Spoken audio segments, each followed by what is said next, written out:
Bonjour à tous, j'espère que vous allez bien. Je vous retrouve aujourd'hui pour une petite vidéo qui sera mes recommandations pour une bonne soirée d'Halloween. J'ai donc 6 recommandations à vous faire de livres qui sont sympas à lire pendant Halloween. Alors il y a du paranormal, de la romance, du fantastique. C'est un peu mélangé, pas forcément des choses qui font réellement peur, surtout des choses très intéressantes à lire pendant le mois d'octobre. On va pas y passer 20 ans, on commence tout de suite. Premièrement, les livres que j'ai à vous recommander est une saga de 3 tomes, c'est donc Elsie de Catherine Franker. Alors c'est une youtubeuse que je suis depuis des années et des années, et elle a écrit une petite série de paranormal, donc ce sont des livres qui se lisent assez rapidement, étant donné qu'ils sont assez fins. Celui-là par exemple c'est moins de 300 pages. Donc ça va extrêmement vite, en plus ils sont pas très chers, ils sont à 12,90 €. Et je sais qu'il y en a une intégrale qui est sortie qui est plutôt sympa, qui est en couleur verte. Du coup comme je vous l'ai dit, ils sont en 3 tomes, donc on a le premier tome qui est une dernière fois, le deuxième tome qui est ne jamais dire jamais, et le troisième tome qui est en pour en finir, pardon. Et j'adore les couvertures, je les trouve super sympas, et elles font très spooky en fait, surtout la troisième. J'aime beaucoup la deuxième aussi d'ailleurs. Pour vous faire un petit résumé, c'est Elsie, comme le dit le titre, qui emménage dans un nouveau quartier à l'âge de 7 ans. Et il y a une dame qui habite dans la maison d'en face qui s'appelle Francine. Et elle noue une relation très particulière parce qu'elle va souvent chez elle. Elles deviennent vraiment extrêmement amies. Elles n'ont pas de lien parenté, mais elles deviennent vraiment amies. Et malheureusement, un jour, Francine décède.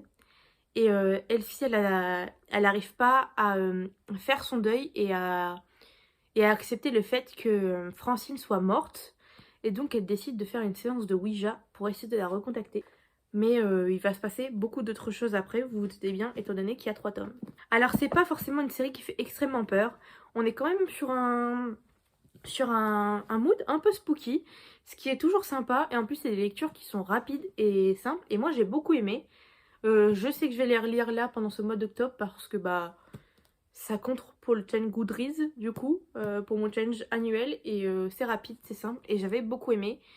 Et c'est une série qui est à relire tous les ans, tous les 2 ans. Et je vous la conseille fortement. C'est vraiment pas prise de tête. Il y a une petite romance à l'intérieur, mais c'est pas non plus la romance du siècle. Mais il se passe quand même beaucoup de choses.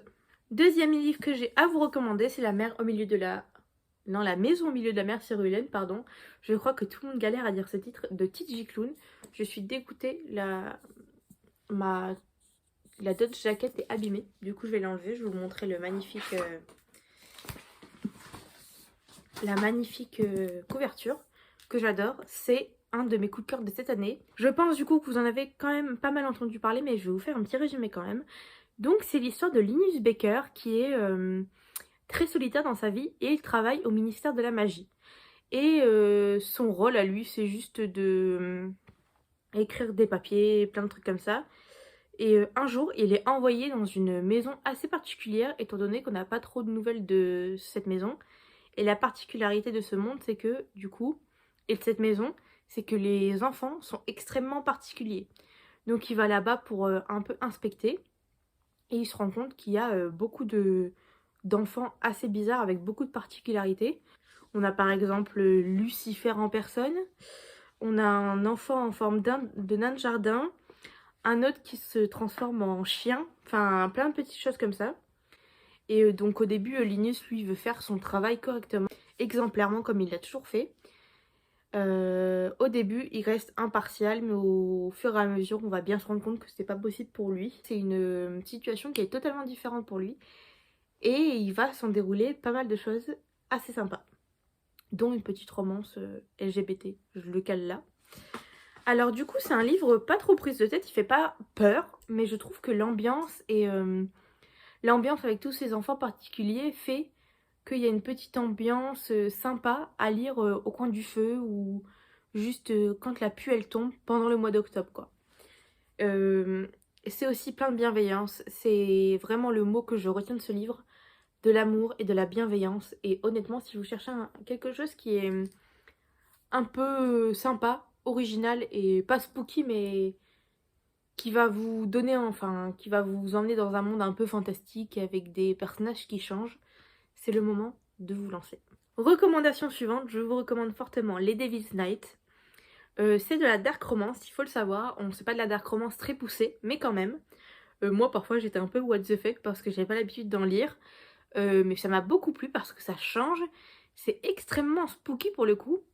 Parce que c'est un groupe de 4 garçons qui s'amusent le soir d'Halloween justement. Donc ça, encore plus une recommandation qui fonctionne, à terroriser un peu les gens. Enfin c'est très bizarre. Je saurais pas trop vous décrire, mais tout ce que je peux vous dire c'est d'aller les lire parce que c'est extrêmement sympa.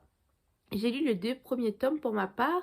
Je compte lire le troisième du coup ce mois-ci, pendant cette période. Et ça nous met vraiment dans l'ambiance d'Halloween et parfois on a un peu peur, il y a beaucoup de suspense. Donc je trouve que c'est parfait pour cette saison. J'ai oublié de vous préciser que la saga Devil's Night est en 6 tomes et que c'est écrit par Penelope Douglas. Donc on a le premier tome qui est Dark Romance, le deuxième qui est Dark Desire, le troisième qui est Dark Obsession, le quatrième qui est un tome 3.5 qui est Conclave, le quatrième tome du coup My Darkest Sin et un tome 4.5 qui s'appelle Fire Night. Donc on a des tomes intermédiaires mais je les compte personnellement comme des tomes à part entière. On pense ensuite à un autre livre que je n'ai pas non plus, c'est Thornhill. Donc c'est un gros livre avec les tranches noires. Il est magnifique, moi j'avais lu pendant l'été, fausse bonne idée, étant donné que c'est pas du tout un roman à lire en été. Je trouve il est très noir, toutes les pages sont noires, et pour le coup c'est pas une histoire qui est cool parce que ça parle d'harcèlement, mais en même temps ce livre a toute une ambiance qui fait que il est sympa à lire pendant cette période et assez spooky aussi. Il y a certaines choses à l'intérieur qui sont un peu effrayantes, on s'entend bien. Vous n'allez pas en faire des cauchemars la nuit je pense, mais tout de même. Moi du coup je l'avais pris à la bibliothèque de ma ville parce que j'en avais entendu parler par Nina Quill et il m'avait beaucoup tenté et au final j'ai pas été déçue, mais c'est vrai que je m'attendais à autre chose. Donc c'est pas le coup de cœur de l'année, mais je trouve, peut-être que j'aurais mis une meilleure note en le lisant pendant cette période. Ensuite, ce que je peux vous conseiller qui est pareil du paranormal, c'est Paranormal de Paranoia pardon, de Melissa Belvigne. Je sais qu'il y a un tome 2 mais je ne le trouve nulle part, donc il faudrait que je me renseigne. Ici je l'avais acheté à Cash Converter s'il me semble, pour pas très cher. J'ai retiré l'étiquette donc je pourrais pas vous dire. Mais je trouve qu'il est extrêmement sympa. C'est pareil, c'est pas extrêmement effrayant, mais je trouve qu'il va parfaitement dans la... Il est dans... Rien que le mot paranoïa ou encore la couverture, je trouve qu'elle fit pas mal avec cette période de l'année. Donc je vous lis un peu le résumé parce que pour le coup je sais pas trop comment le résumer moi-même, du coup je vous lis ça. Lisa Ernest, psychiatre spécialisée dans les cas complexes, est appelée à l'Institut Saint-Vincent. Elle va rencontrer sa nouvelle patiente, Julie Desforêts, 20 ans, enceinte de 5 mois, internée pour paranoïa et hallucination. Dès leur première entrevue, Judy fait preuve d'une lucidité et d'un discernement hors pair. Et plus Lisa apprend à la connaître, et plus leurs échanges viennent ébranler ses propres convictions. Entretien après entretien, Judy lui livre en effet une curieuse histoire mêlant sa quête des racines familiales en Angleterre et la présence d'un certain Halloween, qui la suit comme son ombre depuis toujours. Progressivement, Lisa, l'experte en âme fragile, sent ses moyens lui échapper et Judy la déstabiliser à mesure que les mois passent et que la date de l'accouchement approche.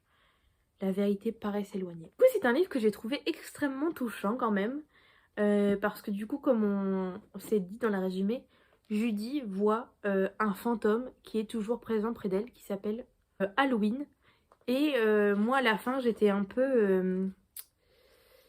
pas mitigée, mais pas choquée non plus. Je sais pas comment m'exprimer, mais j'étais un peu coussi coussa dans le sens où à la fin de l'histoire, j'étais pas sûre que ce qui se passe dedans était vrai ou pas. J'avais envie d'y croire, mais en même temps, c'était très peu probable. Et en même temps, vous voyez ce que vous voyez ce que je veux dire. Donc, je trouve que c'est un livre qui est parfait pour cette période, comme je l'ai dit. Et il est extrêmement sympa. Je l'ai lu il y a un moment déjà. Mais de mes souvenirs, tout ce que je peux vous dire, c'est que ça va vous plaire. C'est que ça peut vous plaire. Et que vous allez passer un bon moment. Dernier livre que je vous conseille dans cette vidéo pour le mois d'octobre et pour Halloween, c'est Assoiffé. Donc pour le coup, j'ai lu que le premier tome, je ne pourrais pas vous dire pour les 2 autres. Mais ça a été un gros coup de cœur pour moi.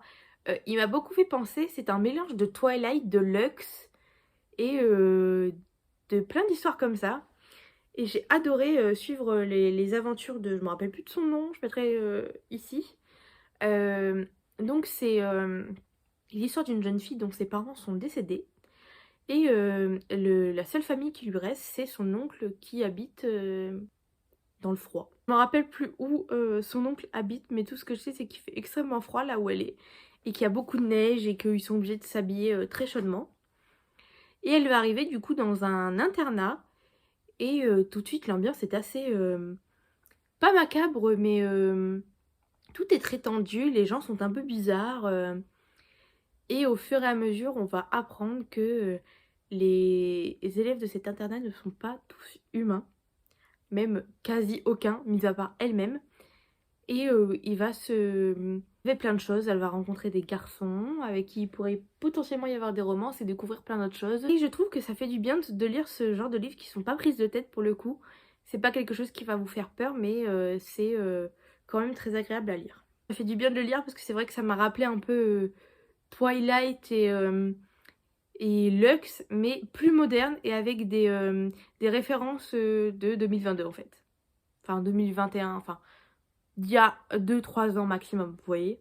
Et en plus, je me suis extrêmement attachée au personnage, surtout celui de Grace, qui est sa cousine, il me semble. Je mettrai là au cas où, mais je suis vraiment nulle pour retenir les prénoms. Vous allez vous habituer à ça, excusez-moi. En plus, rien que le titre Assoiffé, ça fait un peu spooky et Halloween. Et mois d'octobre, quoi. Du coup, voilà, j'espère que cette vidéo vous aura plu, que mes recommandations vous auront plu aussi. Et n'hésitez pas à me dire, vous, si vous avez des recommandations de livres à lire pendant la période spooky qui est octobre-Halloween. Et n'hésitez pas à me faire des retours aussi si vous avez lu, grâce à cette vidéo, certains des livres que je vous ai recommandés. Du coup, je vous souhaite une bonne journée, une bonne soirée, un bon après-midi, tout ce que vous voulez. Et la semaine prochaine, normalement, sort une vidéo où je lis des livres un peu spooky qui font penser un peu à Halloween. Donc je croise les doigts pour que ça se fasse correctement parce que je suis un peu nulle en vlog. Sinon je reviendrai sur une vidéo classique comme celle-ci. Mais voilà. Du coup je vous fais des gros bisous, je vous dis à bientôt.